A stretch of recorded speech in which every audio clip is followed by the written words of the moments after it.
Good morning to all of you. Welcome in Lakshya online video classes. इससे पिछले class में हम लोग एक मेथड आपको पढ़ाए थे। उस मेथड का नाम हम लोग दिए थे नाम नोड एनालिसिस या नोडल एनालिसिस। ठीक है, उस समय उस पिछले वाले क्लास में हम आपको ये बताए थे कि नोड एनालिसिस होता क्या है, हमारा नोड एनालिसिस का नीड क्यों पड़ा हमारा। ठीक है, तो जैसे आपको बताए थे कि मेन हमारा नेटवर्क एनालिसिस का एक ही एम है, we have to calculate the value of voltage and current in particular element. मतलब किसी पार्टिकुलर एलिमेंट के अक्रॉस वोल्टेज और करंट की वैल्यू को फाइंड करना ही मेन एम है हमारा नेटवर्क एनालिसिस का। तो इसी वैल्यू को फाइंड करने के लिए आप डिफरेंट ये मेथड या डिफरेंट आपका क्या एनालिसिस के हेल्प से आप क्या कर सकते हो, उसकी वैल्यू को आप कैलकुलेट कर सकते हो।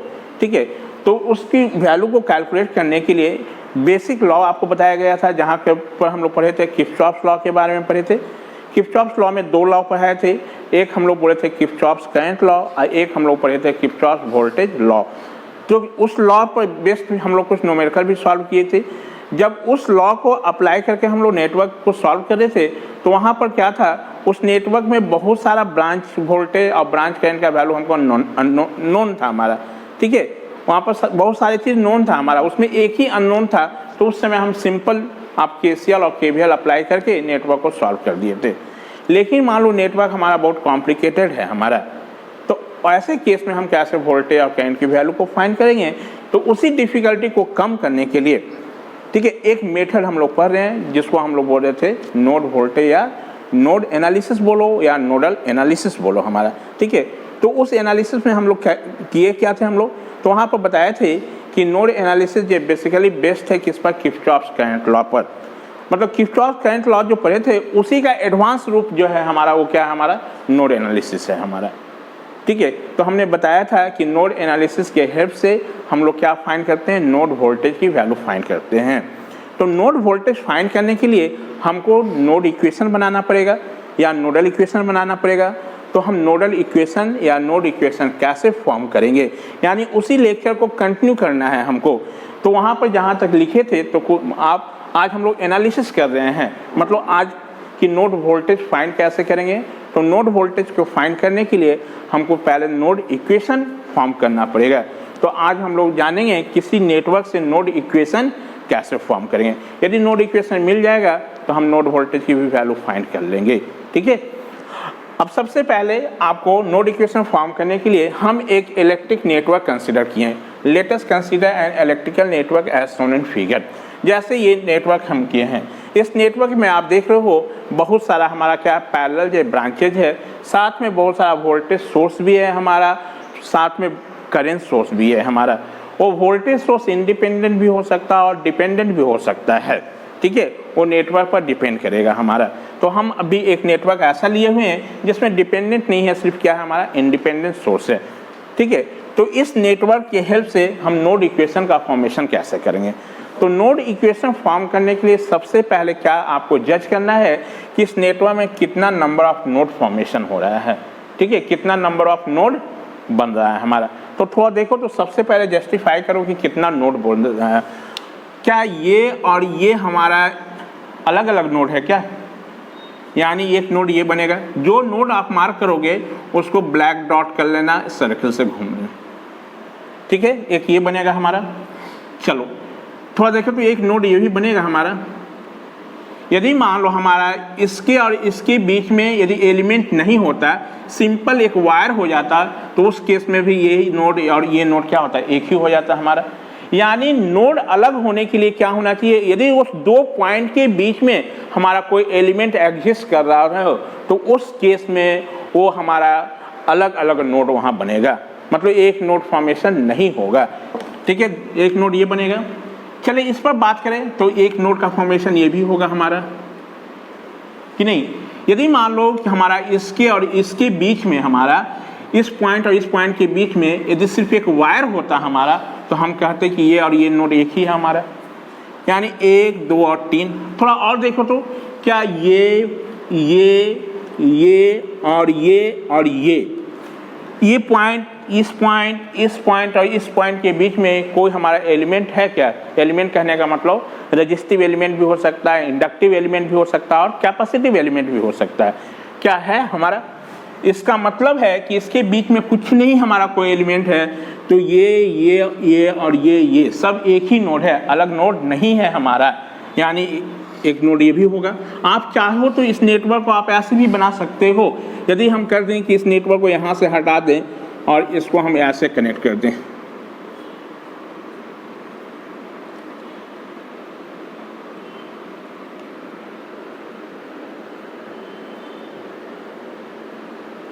आपको समझने के लिए ये हमारा, तो क्या हुआ, ये एक ही नोड बना ना हमारा, यानी वो पॉइंट सारा क्या एक ही जगह कनेक्टेड था। आप चाहो तो नेटवर्क को रीड ऑन ऐसे भी कर सकते हो। तो यहाँ पर कितना नोड बना हमारा? 4 नोड बना, 1 2 3 और 4 नोड बन गया। ठीक है, जितना नोड बना हमारा, यानी यहाँ पर n का वैल्यू कितना हो गया? नंबर ऑफ नोड कितना? 4 हमारा। तो नंबर ऑफ नोडल इक्वेशन या नोड इक्वेशन बोलो, या नोडल इक्वेशन जो लिखना है इस कितना होगा? n-1, मतलब 4 - 1 इक्वल टू कितना? 3। कितना होगा? 3 होगा। हम डिसाइड कर लिए कि यहाँ से कितना नोड इक्वेशन का फॉर्मेशन होगा? 3 इक्वेशन होगा। ठीक है, तो पहला स्टेप आपको क्या करना है? You have to justify how many number of node is form in the given network. इस नेटवर्क में कितना नोड का फॉर्मेशन हो रहा है, जितना नोड बन रहा है उस हर एक नोड को ब्लैक डॉट या सर्किल से इंडिकेट कर लेना। ठीक है, इंडिकेट करने के बाद ये जितना हमारा नोड बना है उतना नोड वोल्टेज आप इंडिकेट कर, हर एक नोड पर वोल्टेज इंडिकेट कर देना। तो इस नोड का वोल्टेज, और इस नोड वोल्टेज को इंडिकेट करने के लिए आइदर आप न्यूमेरिक ऑर्डर या अल्फाबेटिकल में भी इंडिकेट कर सकते हो। न्यूमेरिक जैसे मतलब 1 2 3 4 ऐसे भी, या अल्फाबेटिकल मतलब ABCD ऐसे भी लिख सकते हो लेटर के रूप में। तो हम न्यूमेरिक ऑर्डर से चल रहे हैं, तो कितना है? 1 2 3 और क्या है? 4। तो इस नोड का वोल्टेज यहाँ पर हम मान लिए V1। ठीक है, इस नोड का वोल्टेज यहाँ पर V2। चलो हम दूसरा स्केच यूज कर ले रहे हैं ताकि आपको समझने में प्रॉब्लम नहीं हो। यहाँ पर हम लोग मान लिए इस नोड का वोल्टेज V1, इस नोड का वोल्टेज यहाँ पर लिख दे रहे हैं V2, इस नोड का वोल्टेज V3, इस नोड का वोल्टेज V4। इस नोड का वोल्टेज कितना? V4। हम लोग यहाँ पर इस नोड पर क्या, चलो इस नोड का वोल्टेज कितना? V4। यानी दूसरे स्टेप में हमको क्या करना है? जितना नोड माने हो उस नोड पर हमको क्या करना है? वोल्टेज डिसाइड करना, नोड वोल्टेज मार्क कर लेना है। यानी कितना नोड वोल्टेज हुआ? 4। चारों का नोड का वोल्टेज हम मान लिए। आप चाहते तो यहाँ ABCD लिखते तो VA VB VC VD कर लेते हमारा। उसके बाद क्या करना है? इस 4 नोड में से एक नोड को हमको रेफरेंस सिलेक्ट करना है। क्या सिलेक्ट करना है? रेफरेंस। जिसको आप रेफरेंस सिलेक्ट करोगे वहाँ का आपका पोटेंशियल हमारा क्या होगा? वहाँ का नोड वोल्टेज का वैल्यू क्या हो जाएगा? 0। ठीक है, तो रेफरेंस हम सिलेक्ट करें तो इस 4 में किसी एक को सिलेक्ट करना है, 4 में से किसी एक को सिलेक्ट करना है। अब ये बताओ कि रेफरेंस कहने का मतलब ग्राउंड। अब हम आपसे पूछे कि इसका ग्राउंड होगा तो ग्राउंड कौन सा आप बोलोगे? ये हमारा। तो जनरली नेटवर्क में हमारा आप क्या होगा? ये एक्सिस जो देख रहे हो एक्स एक्सिस इसको बोल दो, तो एक्स एक्सिस के जो बिलो पॉइंट होगा उसी को हम लोग क्या सिलेक्ट कर लेंगे? रेफरेंस सिलेक्ट कर लेंगे। तो रेफरेंस हम इसको सिलेक्ट कर लिए, इस वाले को। जहाँ रेफरेंस सिलेक्ट किए तो उस नोड का वोल्टेज क्या होगा? 0। यानी इस नोड का वोल्टेज कितना हो जाएगा हमारा? V4 का वैल्यू कितना? 0 हो गया। ठीक है, उसके बाद क्या करना है? हर एक नोड पर ब्रांच का करंट का डायरेक्शन असाइन कर लेना है, मतलब हर एक नोड से। तो अब यहाँ थोड़ा बताएं कि इस नोड पर हमारा कितना ब्रांच है? 1 2 3 4 ब्रांच है। इस नोड पर जितने ब्रांच है हर एक ब्रांच का करंट का डायरेक्शन असाइन करना है। मतलब उस नोड पर जितने ब्रांच है हर एक ब्रांच में आपका करंट दिखाना है, ठीक है। तो नोड एनालिसिस में जब हम ब्रांच करंट का डायरेक्शन असाइन करेंगे तो उस नोड से जितना हमारा ब्रांच है उसमें सारे करंट के डायरेक्शन को हम किधर आपको आउटवर्ड डायरेक्शन में दिखाएंगे। किधर दिखाएंगे? आउटवर्ड डायरेक्शन में। तो मान लो यहाँ दिखा दिए आउटवर्ड, आँख मूंद के आउटवर्ड कर लेना। ये भी क्या आउटवर्ड, ये भी क्या हो गया आउटवर्ड डायरेक्शन में हम करंट की डायरेक्शन को दिखा दिए। पहले हम डायरेक्शन को शो करते हैं, ठीक है। अब थोड़ा देखना बाबू, जब इस नोड पर आओगे सेकेंड नोड V2 पर, हमारा इस नोड पर आएंगे तो इस नोड पर भी कितना ब्रांच है? 1 2 और क्या 3। तो इस नोड पर ये जो ब्रांच है इस ब्रांच का तो करंट का डायरेक्शन हम असाइन कर चुके हैं। जिस ब्रांच का डायरेक्शन यदि असाइन हो चुका है उसको करने की दोबारा जरूरत नहीं है, एज यूजुअल रहने देंगे, ठीक है। तो इसमें हम बाकी 2 बचा उसको बाहर दिखा दिए, हो गया। अब नोड 3 पर जब बात करेंगे तो नोड 3 पर थोड़ा देखो तो क्या है हमारा यहाँ पर कितना ब्रांच है? 1 2 3 4, है ना।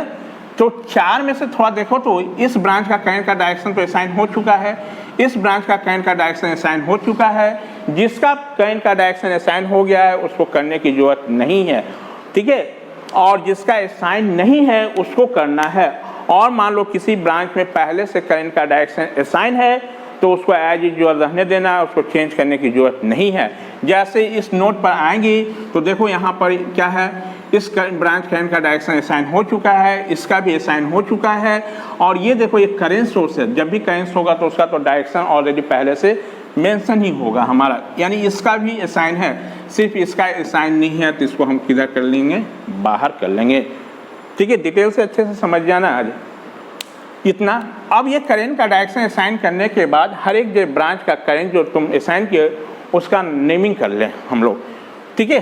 अब देखो नेमिंग कैसे करना, नेमिंग आप पर डिपेंड करता है, डजेंट मैटर, जो मैं कह रहा हूँ उसी से करो।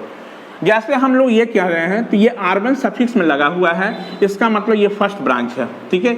ये आपका सफिक्स में सेकेंड इसलिए सेकेंड ब्रांच, ये सफिक्स में थर्ड है इसलिए थर्ड ब्रांच, ये सफिक्स में 4 है इसलिए फोर्थ ब्रांच, ये सफिक्स में 5 है तो 5वां ब्रांच इसको कैंसिल कर, ये आपका सफिक्स में 6 है तो 6ठा ब्रांच है, ये सफिक्स में 7 है इसलिए 7वां ब्रांच है हमारा, ठीक है। तो इसी के कॉरस्पॉन्डिंग हम भी नेमिंग कर लें। इसको मान लेते हैं I1, इस करंट को हम लोग मान लिए, ब्रांच करंट को I2 से डिनोट किए, इसको हम लोग डिनोट कर दिए I3 से, इसको डिनोट कर दिए I4 से, इसको डिनोट कर दिए इस ब्रांच करंट को I5 से, इस ब्रांच करंट को डिनोट किए I6 से, इस ब्रांच करंट को डिनोट किए I7 से। हो गया हमारा, इतना काम कर लिए। इतना काम करने के बाद अब क्या करना है, हर एक जो हमारा नन रेफरेंस नोड जो है, तो ये तो रेफरेंस नोड हुआ, द नन रेफरेंस नोड कौन सा है? V1 V2 और कौन V3। हर एक नन रेफरेंस नोड पर हमको क्या लिखना है? KCL इक्वेशन लिखना है। तो राइटिंग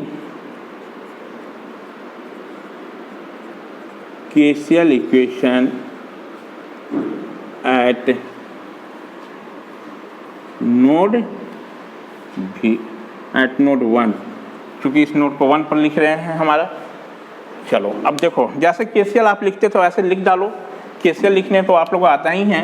कितना होगा बताया था, KCL इक्वेशन लिखने के लिए हम लोग कुछ साइन कन्वेंशन यूज किए थे कि जितना हमारा उस नोड या जंक्शन से जितना ब्रांच हमारा आउटवर्ड होगा उसको क्या लेना है? निगेटिव, और इनवर्ड होगा तो उसको क्या लेना है? पॉजिटिव। यानी आउटगोइंग ब्रांच करंट को क्या लेना है? निगेटिव, और इनकमिंग ब्रांच करंट को क्या लेना है? पॉजिटिव। तो यहाँ से थोड़ा देखिए तो इस नोड पर हमारा क्या है, सारा branch current I1 I2 I3 और I4 किधर है? आउटवर्ड में है हमारा, इसलिए कितना -I1 -I2 -I3 -I4 equal to कितना? 0। देयरफॉर यहाँ से कितना I1 + I2 + I3 + I4 equal to कितना? 0। ये तो अभी KCL ही इक्वेशन है, हमको तो KCL इक्वेशन नहीं, हमको तो क्या पढ़ना है? हमको नोड इक्वेशन, ठीक है। तो नोड इक्वेशन तो नोड वोल्टेज के फॉर्म में बनेगा, यानी इस करंट का वैल्यू हमको किसके फॉर्म में लिखना पड़ेगा, नोड वोल्टेज के फॉर्म में ट्रांसफॉर्म करना पड़ेगा। तो नोड वोल्टेज क्या है, V1 V2 V3 है हमारा, क्योंकि यहाँ पर पोटेंशियल तो जीरो ही मान लिए हैं, यानी इक्वेशन जो बनेगा वो किसके टर्म में, V1 V2 और V3 के टर्म में। अब I1 की वैल्यू देखिए तो बाबू कहाँ पर है, आपका I1 जो करंट जो जा रहा है वो 1 पॉइंट से लेके 0 ग्राउंड के बीच का है, यही है ना करंट ऐसे। तो यहाँ से I1 का वैल्यू कैसे लिखोगे, एक हम अभी बता दे रहे हैं, ऐसे आपको ये शुरू में ही बता चुके थे जब हम लोग KCL और KVL पढ़ रहे थे, वहाँ पर आपको बताया थे कि किसी ब्रांच के क्रॉस हम करंट का वैल्यू कैसे निकालेंगे। आपको फिर से यहाँ पर हम बता देते हैं। सबसे पहले आप देख लेना करंट हमारा I1 जो फ्लो कर रहा है वो कहाँ निकालना है, मतलब किस नोड से किस नोड के बीच में है। तो ये कहाँ पर है हमारा, 1 से 0 के बीच में है। तो आप सबसे पहले 1 से 0 के बीच में आप क्या कर लेना, एक नेटवर्क ड्रॉ कर लेना, ठीक है। तो उसके लिए हमारा नेटवर्क कैसा है, अब हम इसके बाद सब डायरेक्ट लिखेंगे, पहले बता दे रहे हैं, फिर बार बार नहीं बताऊंगा नेटवर्क को रीड्रॉ करके। ये प्लस माइनस R1, ठीक है। इस पॉइंट को क्या है, यहाँ पर 1 है हमारा, ये चलो यहाँ पर V1 है हमारा, ये वोल्टेज कितना था V1 हमारा, और इस वोल्टेज क्या है हमारा V4 का वैल्यू कितना है 0 हमारा, यही है ना, अब तो नहीं है हमारा। और ये वैल्यू कितना है E1, ठीक है। सबसे पहले क्या करना है कि 1 और 4 के बीच में, यहाँ के बीच में आप पोटेंशियल डिफरेंस निकाल लेना कितना होगा। तो पोटेंशियल डिफरेंस कैलकुलेट करने के लिए क्या करना है, हमको KVL इक्वेशन लिख देना है। तो यहाँ पर हम मान ले रहे हैं V1 to 1 से 2 के बीच में, और इस V1 2 का वैल्यू आप V1 माइनस V2 लिख सकते हो। और फिर लास्ट में हम V1 4, क्योंकि 1 और 4 के बीच में है ना हमारा, इसको प्लस इसको माइनस, ठीक है।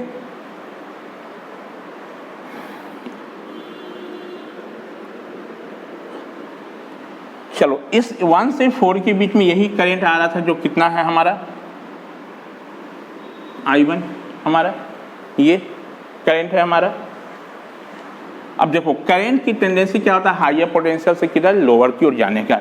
इसका मतलब ये हाईयर है इसलिए यहाँ पर प्लस टर्मिनल दिखा दिए, और ये आपका लोअर की ओर जा रहा है इसलिए इसको माइनस टर्मिनल से शो कर लिए। लास्ट में हम जहाँ ये V1 4 को V1 माइनस V4 भी आप लिख सकते हो, बाद में V4 का वैल्यू हम क्या कर देंगे 0 पुट करेंगे। अभी इसी में रहने देते हैं, ये हम रफ कर रहे हैं आपको समझाने के लिए, ठीक है। अब इसमें क्या करो, KVL इक्वेशन लिख दो। तो हम बताए थे कि KVL इक्वेशन लिखने के लिए आपको क्या, एक मूवमेंट का डायरेक्शन असाइन करना पड़ेगा। तो जनरली हम मूवमेंट का डायरेक्शन करंट के डायरेक्शन के अलॉन्ग ही लेते हैं। तो हम लोग इस करंट का डायरेक्शन यही है, इसलिए इसमें मूवमेंट हम ऐसे ले लिए, ठीक है। अब यहाँ से बाई KVL इक्वेशन से यदि लिखें तो क्या लिखिएगा, by KVL equation we can write, क्या बताए थे कि इस करंट के डायरेक्शन के अलॉन्ग जो भी एलिमेंट होगा उसका ड्रॉप पॉजिटिव। तो हम यहाँ से स्टार्ट किए, तो I1 R1, ठीक है। ये क्या है, सोर्स है। तो सोर्स में क्या बोले थे कि इस मूवमेंट के डायरेक्शन के अलॉन्ग जो पहले साइन मिलेगा उसी को कंसीडर करना है। तो प्लस कितना E1, और यहाँ पर इधर जाओगे तो इसको क्या मिल जाएगा, पहले माइनस V1 4 इक्वल टू कितना 0। क्लियर है। अब यहाँ से देखिए तो I1 R1 plus E1 equal to कितना लिख सकते हैं, V1 4, और इस V1 4 का वैल्यू आप लिख सकते हो V1 माइनस कितना V4 हमारा। अब यहाँ से I1 R1 plus E1 equal to कितना V1, क्योंकि V4 का वैल्यू क्या है 0। पहले आप क्या किए, हम लोग यहाँ से यहाँ तक का पोटेंशियल डिफरेंस निकाल लिए। तो पोटेंशियल डिफरेंस चूंकि कहाँ 1 से 4 के बीच में निकालना था, तो 1 से 4 के बीच का वोल्टेज कितना V1 4। लास्ट में हम V14 का वैल्यू कितना है 0, ग्राउंड के रिस्पेक्ट में मेजर कर रहे हैं। अब यहाँ से इसमें सॉल्व करें तो I1 का वैल्यू कितना होगा V1 माइनस E1 बाई कितना R1 हो जाएगा करंट का वैल्यू। तो देखो आप लोग अब सीख जाओ डायरेक्ट लिखने के लिए कैसे हम लोग लिखेंगे, इतना तो नहीं निकालेंगे ना बार बार हम लोग कैलकुलेशन। इसीलिए जब हम लोग आपको बेसिक लॉ बता रहे थे किरचॉफ्स लॉ, तो केवीएल और केसीएल पढ़ाने के बाद बहुत सारा नेटवर्क का हम आपको पोटेंशियल ड्रॉप निकालने के लिए बताए थे, करंट निकालने के लिए बताए थे। तो यहाँ से फिर अब हम डायरेक्ट सीखो कि कैसे बनाना है, इतने बनाने की जरूरत नहीं है। हमको क्या निकालना था करंट, ठीक है। ये तो करंट देख लेना हमारा किस नोड से किस नोड के बीच में निकालना है। तो नोड कहाँ 1 से लेके कहाँ तक निकालना है 4 के बीच में। तो करंट निकालने के लिए आपका क्या करना I equal to potential difference divided by कितना टोटल रेजिस्टेंस। ये फॉर्मूला का याद रखिएगा। तो सबसे पहले क्या करेंगे कि 1 से लेके ग्राउंड के बीच में हमारा कितना हमारा नोड वोल्टेज और सोर्स ईएमएफ का डिफरेंस हो रहा वो निकाल लो, ठीक है। क्या बोले 1 और इसके बीच में 1 से 4 के बीच में हमारा कितना नोड वोल्टेज और हमारा सोर्स ऑफ ईएमएफ का डिफरेंस है वो निकाल लें। तो थोड़ा देखिए, तो यहाँ पर यदि हम निकालें तो I 1 से 4 के बीच में हम क्या बोले नोड वोल्टेज 1 से 4 में देखना है सबसे पहले नोड वोल्टेज और सोर्स वोल्टेज कितना है हमारा और उसका डिफरेंस निकाल लो, ठीक है। वही जो वैल्यू होगा वो किसका पोटेंशियल डिफरेंस का होगा। तो यहाँ पर यदि ध्यान से देखेंगे तो 1 से लेके 4 के बीच में हमारा नोड वोल्टेज कौन सा V1 है और सोर्स वोल्टेज एक आ रहा है कौन सा, ये वैल्यू हमारा E1 है, हमारा ये E1 है हमारा, और कोई है सोर्स वोल्टेज और एक सोर्स नोड वोल्टेज कौन सा है V4 जो कि वैल्यू कितना है 0। तो सबसे पहले इस नोड और इस नोड के बीच में जितना हमारा नोड वोल्टेज और सोर्स वोल्टेज है उसका डिफरेंस निकाल लो। तो डिफरेंस कैसे निकालोगे, पहले स्टार्ट कर लो यहाँ से हमारा अपवर्ड डायरेक्शन से। तो V1 डिफरेंस यानी माइनस हमारा। अब हम किसका जाएंगे इस सोर्स वोल्टेज का, तो इस सोर्स वोल्टेज का साइन देखना है कि क्या होगा हमारा प्लस E1 होगा कि माइनस E1 होगा, ठीक है। तो थोड़ा देखिएगा ये करंट का डायरेक्शन, तो करंट का डायरेक्शन को पहले कौन सा मिलेगा प्लस मिलेगा, इसलिए इसका मैग्नीट्यूड प्लस E1 होगा, ठीक है। यानी आपका कितना डिफरेंस कर लिए ये। चलो फिर क्या है आपका नोड वोल्टेज ये है तो डिफरेंस करना है तो माइनस इस नोड वोल्टेज का वैल्यू कितना 0, इतना हुआ हमारा आपका यही पोटेंशियल डिफरेंस हो गया। और डिवाइडेड बाय आपका इस नोड और इस नोड के बीच में टोटल रेजिस्टेंस, तो इसके बीच में टोटल रेजिस्टेंस तो एक ही है, क्या अलग है हमारा इस देखिए। तो यहाँ से भी निकाले तो यही चीज़ आया है कि अलग आया है। अब हमेशा रिमेंबर रख लो कि जिस ब्रांच का करंट हमको निकालना होगा तो सबसे पहले वो करंट आप देख लेना है किस नोड और किस नोड के बीच में हमको निकालना है। जैसे यहाँ पर I1 निकालना है तो नोड 1 और 4 के बीच निकालना है। तो सबसे पहले नोड 1 और 4 के बीच में करंट निकालने के लिए हम लोग नोड 1 और 4 में देखेंगे कितना नोड वोल्टेज बन रहा है और कितना हमारा सोर्स वोल्टेज है। सोर्स वोल्टेज में बैटरी भी आ जाएगा हमारा, ठीक है। इंडिपेंडेंट हो या डिपेंडेंट हो, सारा आपका सोर्स वोल्टेज जितने भी हो इंडिपेंडेंट या डिपेंडेंट वो सारा आपका क्या आएगा हमारा सोर्स वोल्टेज में आएगा, चाहे बैटरी हो चाहे इंडिपेंडेंट वोल्टेज सोर्स हो या डिपेंडेंट वोल्टेज सोर्स है। तो इसके बीच में जितना हमारा नोड वोल्टेज सोर्स वोल्टेज होगा वो सारे का डिफरेंस निकाल लेना है, ठीक है, डिवाइडेड बाय इस पॉइंट से इस पॉइंट के बीच का रेजिस्टेंस। ये तो ये डायरेक्ट हो गया हमारा, और ये आपको ऐसे इसी से हम बनाए हैं। तो आप बार बार हम नहीं करेंगे। अब यहाँ चलो अप्लाई करके डायरेक्ट लिखते हैं, क्योंकि एक बता रहे हैं इसलिए हम डिटेल में कर दे रहे हैं। तो I1 थोड़ा देखिए बाबू कहाँ से है, नोड 1 से 4 के बीच में।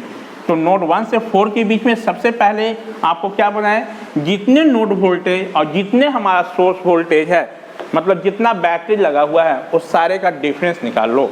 ठीक है। तो यहाँ से तो स्टार्ट कहाँ से करोगे हमारा, तो थोड़ा देख लेना ये करंट I1 किधर से फ्लो हो रहा है, मतलब 1 से किधर है, 0 की ओर।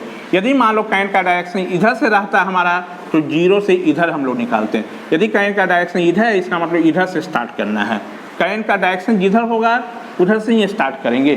तो कितना, चलो V1, इसका अपना जो है डिफरेंस होगा, ठीक है। तो इसका अपना साइन देख लेना है, हमारा मैग्नीट्यूड क्या होगा, प्लस E1 होगा या माइनस। तो कैसे डिसाइड करेंगे, ये करंट को पहले जो साइन मिलेगा वही उसका मैग्नीट्यूड शो करेगा। यानी इसका अपना जो है मैग्नीट्यूड कितना है, E1 लो।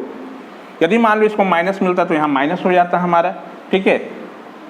उसके बाद थोड़ा देखिए, ये नोड वोल्टेज हो गया, ये सोर्स वोल्टेज हो गया, एक नोड वोल्टेज ये है। यहाँ नोड वोल्टेज का वैल्यू कितना है, 0, इन्होंने डिफरेंस किया तो ये। अब बाई यहाँ पर रेजिस्टेंस कितना, R1 हो जाएगा, प्लस I2। अब I2 का वैल्यू आप खुद से बोलो। I2 थोड़ा देखो कहाँ, 1 से कहाँ है, 4 के बीच में। तो 1 से 4 के बीच में हमारा नोड वोल्टेज और सोर्स वोल्टेज का डिफरेंस ले रहा है। तो यहाँ देखो तो इसके अंदर में कोई सोर्स वोल्टेज है हमारा, या कोई बैटरी है। सोर्स वोल्टेज मतलब बैटरी भी आ जाएगा हमारा, या इंडिपेंडेंट सोर्स हो या डिपेंडेंट। तो यहाँ पर कोई सोर्स वोल्टेज नहीं है हमारा, तो डिफरेंस यहाँ पर क्या होगा, एक ये V1, ठीक है, माइनस कितना ये बाई रेजिस्टेंस, तो इसके बीच का resistance R2 plus I3 current थोड़ा देखें कहाँ है, नोड 1 से नोड 2 के बीच में है। नोड 1 और 2 के बीच में हमारा क्या सोर्स वोल्टेज है, कोई बैटरी है, नहीं है। यानी डिफरेंस सिर्फ क्या होगा, इस नोड का वोल्टेज और इस नोड वोल्टेज का डिफरेंस। तो ये कितना V1 और माइनस कितना V2 हमारा। ये तो वोल्टेज हमेशा क्या होगा, इस नोड वोल्टेज सारा क्या है, पॉजिटिव है हमारा, बाई रेजिस्टेंस कितना R3। चलो I3 हो गया। I4 थोड़ा देखिएगा कहाँ पर है, तो I4 नोड 1 से नोड कहाँ है, 3 के बीच में। तो नोड 1 से नोड 3 के बीच में कोई सोर्स वोल्टेज नहीं है हमारा, यानी सिर्फ डिफरेंस जो होगा वो किसका, V1 और V3 का डिफरेंस होगा। तो V1 माइनस कितना V3, अब by resistance R4 equal to कितना 0 हमारा। अब यहाँ से इसको हम सिंप्लीफाई कर दें तो थोड़ा देखिए, तो V1 एक जगह कलेक्ट हो सकता है, होगा, हम इसको एक जगह ले लें। तो 1 बाई कितना R1 प्लस 1 बाई कितना R2 plus 1 by R3 plus 1 by R4 minus V2 by कितना R3 minus V3 by R4 और minus E1 by R1 equal to कितना 0। इसको और सिंप्लीफाई कर दो हम लोग, तो ये कितना हो जाएगा V1 1 by R1 plus 1 by R2 plus 1 by R3 plus 1 by R4 minus V2 by R3 minus V3 by R4 equal to कितना E1 बाई R1। ये जो इक्वेशन बना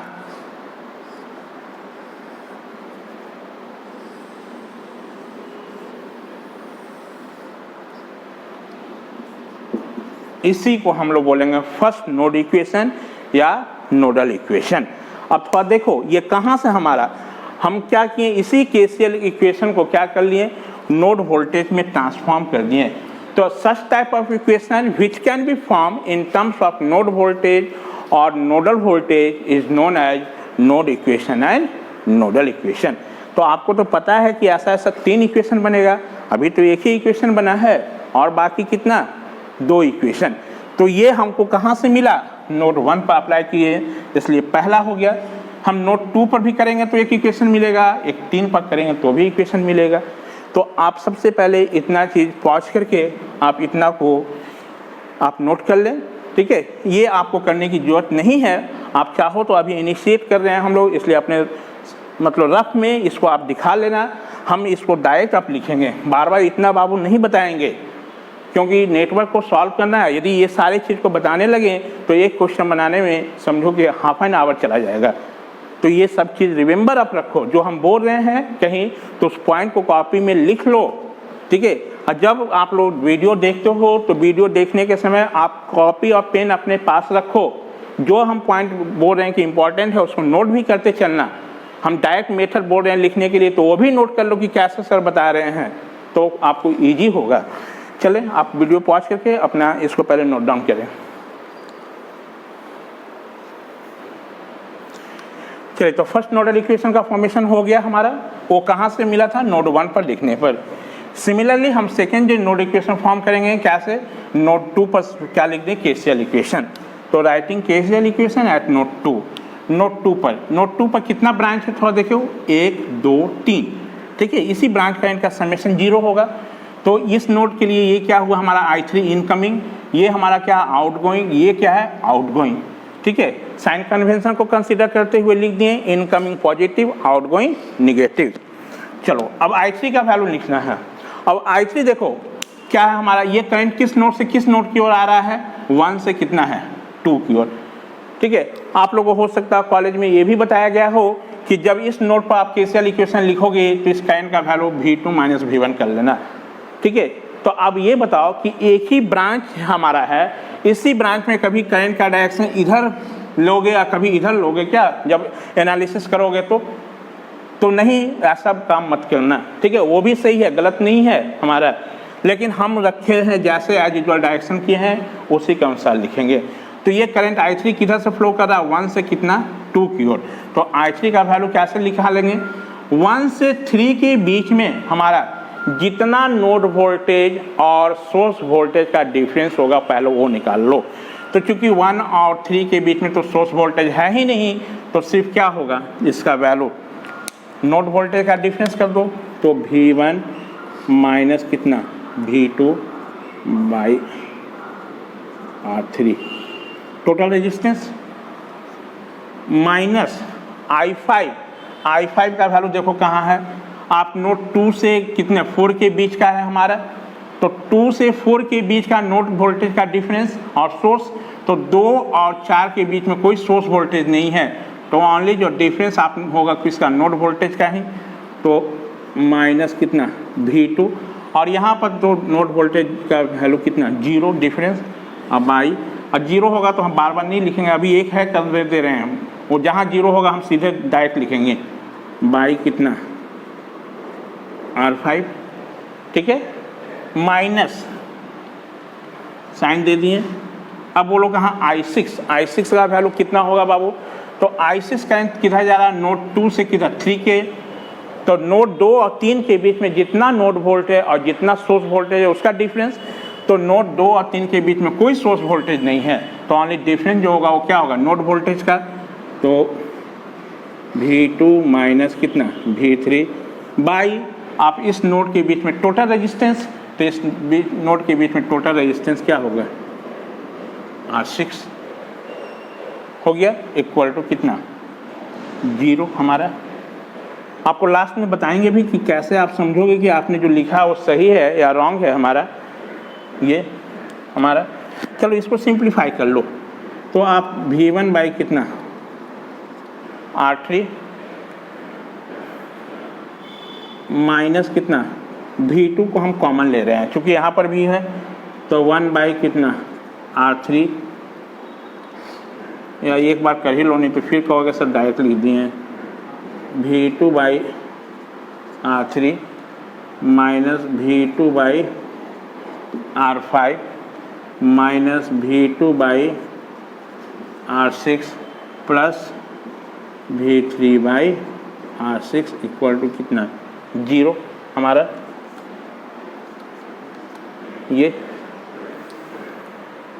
चलो यहाँ से हम माइनस कॉमन ले रहे हैं, इसलिए आपको कि जनरली जिस नोड पर हम लोग नोडल इक्वेशन लिखते हैं उस नोड वोल्टेज को हमेशा समझना पॉजिटिव है, ऐसा कोई जो ही नहीं है।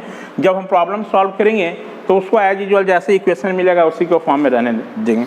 यहाँ से हम माइनस कॉमन भी ले रहे हैं, तो जैसे माइनस कॉमन लोगे तो ये कितना हो जाएगा? V2 को एक जगह कलेक्ट कर लें हमारा,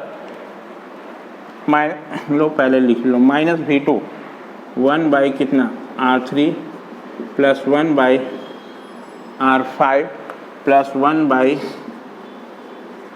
R6 plus V1 by R3 plus V3 by R6 equal to कितना 0। यहाँ से माइनस कॉमन ले लीजिए तो क्या हो जाएगा V2 1 by R3 plus 1 by R5 plus 1 by R6 ये minus V1 by R3 minus V3 by R6 equal to 0। ये देखो ये दूसरा इक्वेशन हुआ, नाम देते हैं हम इसको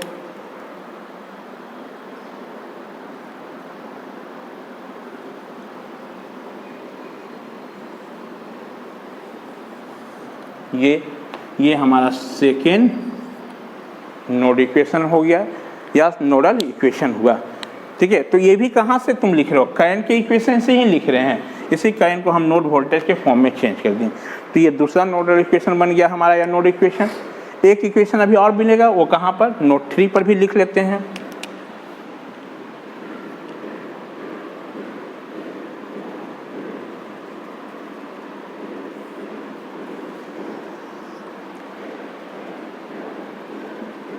writing KCL equation at node 3 पर लिखो। 3 पर सबसे पहले देखो कितना ब्रांच है हमारा, तो 1 2 3 4। चलो तो इस पर I4 क्या हो जाएगा हमारा, इनकमिंग प्लस कितना I6 minus I7 minus IS equal to 0 हमारा ये होगा। थोड़ा देख लीजिए, इस नोड पर ये इनकमिंग इसलिए I4 का साइन पॉजिटिव, इस नोड पर I6 इनकमिंग इसलिए इसका साइन पॉजिटिव, इस नोड से ये I7 बाहर है इसलिए इसका साइन निगेटिव, माइनस और इससे देखो ये IS करंट भी बाहर जा रहा है इसलिए निगेटिव इक्वल टू 0। ठीक है, चलो हमको नोड इक्वेशन बनाना है तो इस करंट को क्या नोड वोल्टेज के फॉर्म में चेंज करना पड़ेगा। तो I4 का वैल्यू थोड़ा देखिए कहाँ है हमारा, बताइए। I4 करंट किधर जा रहा है, ये एरो देखो किधर से किधर, नोड 1 से 3 के बीच में। तो नोड 1 से लेके 3 के बीच में जितना नोड वोल्टेज और सोर्स वोल्टेज का डिफरेंस पहले लिख लो।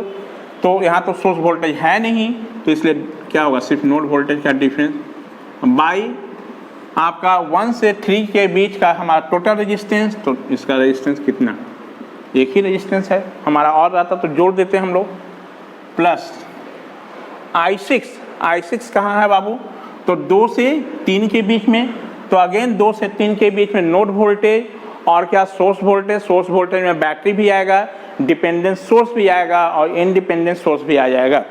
ठीक है, तो इसके बीच में कोई देखो सोर्स वोल्टेज नहीं है, कोई बैटरी भी नहीं है हमारा, तो ओनली नोड वोल्टेज का difference V2 minus V3 by कितना R6 माइनस I7 थोड़ा देखिए कहाँ पर है हमारा, तो I7 आपका नोड 3 और नोड 4 के बीच का है हमारा। तो इसके लिए क्या करेंगे, आपको सबसे पहले 3 और इसके बीच में नोड 4 के बीच में जितना हमारा नोड वोल्टेज और जितना हमारा सोर्स वोल्टेज है उसका डिफरेंस निकाल लो। तो देखो यहाँ पर क्या है, एक नोड वोल्टेज V3 है, एक सोर्स वोल्टेज भी है जिसका वैल्यू E2 है, और एक नोड वोल्टेज कौन सा V4 जिसका वैल्यू कितना 0। यानी इसका डिफरेंस करेंगे तो क्या मिलेगा वो बताइए। ये तो V3 प्लस हो गया, नोड वोल्टेज हमेशा क्या प्लस में रखने क्योंकि ऊपर हमारा है, इसके ग्राउंड के रिस्पेक्ट में मेजर कर रहे हैं तो इसलिए हाइयर पोटेंशियल ये क्या नहीं हो, ये हमेशा क्या होगा पॉजिटिव, हाइयर है पॉजिटिव। ठीक है, अब चलो इसका E3 माइनस साइन दे देना क्योंकि डिफरेंस आप निकाल रहे हो तो माइनस होगा। इसका अपना क्या होगा बोलो, इसका देखो तो करंट का डायरेक्शन कहाँ जाएगा, प्लस में, इसलिए इसका वैल्यू प्लस C। हम एक दे देते हैं, इसको तो जरूरत नहीं था यहाँ पर हमको देने का ब्रैकेट में। मान लो यहाँ माइनस मिलता तो ये माइनस हो जाता, माइनस माइनस ये क्या हो जाता प्लस हो जाता। ठीक है। अब माइनस कितना 0, अब बाई टोटल रेजिस्टेंस कितना R7 इक्वल टू कितना माइनस एक सोर्स करंट है IS इतना। इसको हम लोग ट्रांसफॉर्म नहीं कर सकते हैं क्योंकि इसका इंटरनल रेजिस्टेंस समान है। सोर्स करंट रहेगा तो उसी में रहने देना, उसको चेंज करने की ज़रूरत नहीं है क्योंकि हम सब पर करंट ही लिख रहे हैं। अब यहाँ से इसको सॉल्व कर दें तो बोलिए कितना V1 बाई कितना R4 माइनस V3 बाई कितना R4 प्लस V2 बाई कितना R6 minus V3 by R6 minus V3 by R7, ठीक है। माइनस माइनस कितना प्लस E2 बाई R7, इसको उधर भेज दिए, माइनस जाकर उधर प्लस हो जाएगा। चलो ये कितना V1 by R4 plus V2 by R6, V3 को एक जगह कलेक्ट कर लेते हैं तो minus V3 common 1 by R4 plus 1 by R6 plus 1 by R7 plus E2 by R7 equal to कितना IS, ठीक है। माइनस कॉमन ले रहे हैं तो V3 1 बाई कितना R4 plus 1 by R6 plus 1 by R7 minus V1 by R4 minus V2 by R6 equal to ये क्या होगा, माइनस कॉमन ले रहे हो तो ये प्लस हो गया, ये माइनस ये माइनस ये माइनस E2 बाई R7 और माइनस कितना IS हमारा। चलिए इसको भी थोड़ा सिंप्लीफाई कर लो एक बार और। V3 1 बाई कितना R4 सॉरी R4 है बाबू, R4 1 by R6 1 by R7 minus V1 by R4 minus V2 by R6 अब प्लस E2 बाई R7, इसको उधर भेज दो, माइनस कितना IS। ये एक इक्वेशन मिला। थर्ड 3 इक्वेशन 1, 2 और 3 को हम लोग क्या बोलते हैं नोड इक्वेशन और नोडल इक्वेशन। यहाँ पर equation 1, 2 and 3 are known as node equations or nodal equation।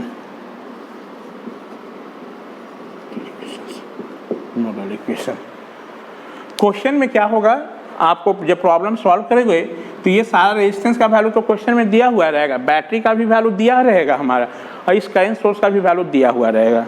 तो यहाँ सारा वैल्यू दिया हुआ रहेगा तो हमको यहाँ से क्या मिलेगा, नोड वोल्टेज का वैल्यू मिल जाएगा, V1 V2 V3 मिल जाएगा। जैसे नोड वोल्टेज मिलेगा हम इसके क्रॉस जो भी आपसे अननोन चीज़ आपको डिटरमाइन करना हो सारा कैलकुलेट हो जाएगा, करंट का भी वैल्यू निकल जाएगा, वोल्टेज की भी वैल्यू निकल जाएगी, ठीक है। तो यही आप क्या है नोड एनालिसिस। सबसे बड़ा इसका एडवांटेज यही है कि आपको जो अननोन वैल्यू जो निकालना है उसके लिए हमको मिनिमम नंबर ऑफ इक्वेशन की रिक्वायरमेंट होगी, इसके हेल्प से बनाएंगे तो, ठीक है। तो नेक्स्ट जो क्लास में हम लोग इस पर बेस बहुत सारे न्यूमेरिकल सॉल्व करेंगे हम लोग, ठीक है। देखेंगे कैसे न्यूमेरिकल सॉल्व करते हैं। तो न्यूमेरिकल सॉल्व करने के पहले आपको हम बता देंगे कि what are the step we are use for writing nodal equation. वहाँ पर स्टेप लिखेंगे, पहले स्टेप बताएंगे, ऑलरेडी स्टेप यहाँ भी आपको बता चुके हैं, उसको हम लोग पॉइंट में करके स्टेप लिखेंगे पहले, उसके बाद हम प्रॉब्लम सॉल्व करेंगे, एजेड के लिए बहुत अच्छे से समझ में आया होगा, इतने डिटेल से आपको नहीं कोई बताएगा जैसे मैं बताया आपको तोड़ कर, ठीक है। तो नेक्स्ट क्लास में इस पर बेस्ट बहुत सारे हम एग्जाम्पल सॉल्व करेंगे। अब बहुत टेडियस नेटवर्क, बहुत हमारा हार्ड नेटवर्क का हम लोग प्रॉब्लम सॉल्व करेंगे। चलो आप अपना इतना नोट डाउन कर लो, नेक्स्ट क्लास में हम लोग मिलते हैं, उस पर हम लोग इसका स्टेप जानेंगे सॉल्व करने का और प्रॉब्लम सॉल्व करेंगे। Thank you.